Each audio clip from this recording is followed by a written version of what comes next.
Hi everyone. In today's video, I'm going to show you how to use the HubSpot calendar to plan and schedule content. Click Sales in the left sidebar to expand the Sales menu. The menu opens to reveal several sales-related tools. Select Meetings Scheduler from the menu to open the Meetings page. The main Meetings page loads with a prompt to connect your calendar. Click the Connect Calendar button at the center of the screen to start the setup process. A Connect Your Calendar modal appears with several provider options. Choose Google or Gmail. Click Accept and connect to Google to authorize the integration.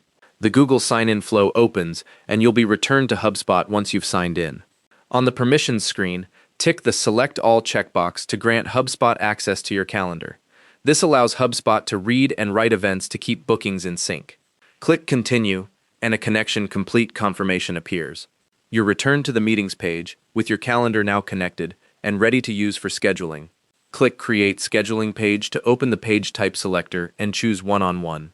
The Overview screen opens for your new meeting type with several customization fields. Type an internal name for this meeting link, in this case, Test. This name helps you identify the link in your dashboard.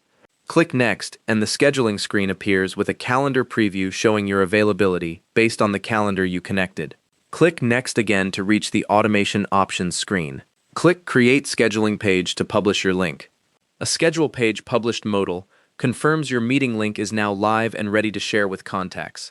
If your calendar doesn't show availability after connecting, go back to the scheduling screen and check your working hours are set correctly under Availability settings.